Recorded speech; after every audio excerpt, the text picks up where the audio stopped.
बाज़ मर्तबा ये जो आम किस्म के लोग होते हैं ना, जिनको हम जाहिल, गंवार, उजड़ समझते हैं, ये छोटे छोटे कारोबारी लोग, मेहनत मजदूरी करने वाले, हम समझते हैं कि इनकी ज़हनी सतह ही ऐसी नहीं, या उनकी सोच का वो लेवल नहीं जो चाहिए होता है कोई रियाज की, न्याज की बात करने के लिए।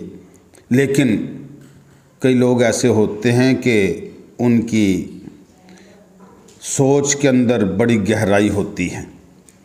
एक आदमी एक बावर्ची के पास गया, उससे बैठकर बातें करने लगा, तो बातों बातों में बात चली कि यार मेरे यहाँ तंग दस्ती बड़ी है।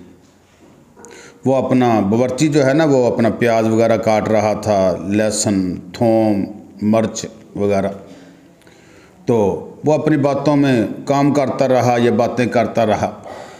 इसने उससे कहा कि यार मेरे यहाँ मैं नमाज भी पढ़ता हूँ, रोज़ा भी रखता हूँ, ज़कात खैरात भी देता हूँ, सारे फ़राइज़ पूरे करता हूँ, लेकिन फिर भी पता नहीं मेरी तंग दस्ती नहीं जाती, मेरी दुआ शर्फ़ कबूलियत नहीं पाती। बावर्ची उसकी बातें सुनता रहा, अपना प्याज वगैरह काटता रहा। उसने प्याज वगैरह काटा, सब्ज़ी काटी, सारा कुछ हंडिया के अंदर रख कर उसको चूल्हे पे चढ़ा दिया।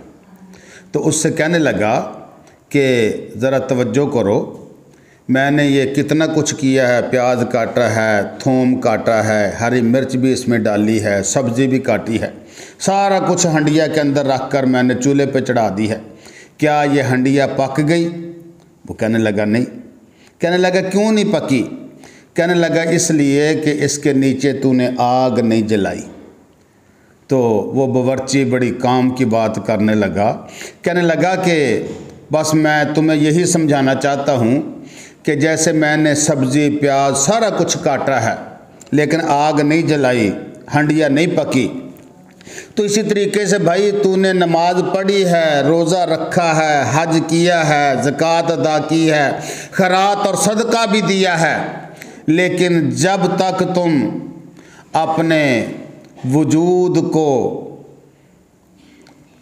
तकवे और परहेजगारी की आग नहीं दोगे, जब तक ये आग तुम इसकी तपश इस्तेमाल नहीं करोगे, जो कि तुम्हारे ज़मीर और किरदार को जो जंग लग चुका है गुनाहों की आलूदगियों की वजह से, वो जंग उखड़ता नहीं है उस आग से, उस वक़्त तक भाई तुम्हारी तंग दस्ती दूर नहीं होगी, तुम्हारी दुआ शर्फ़ कबूलियत नहीं पा सकती।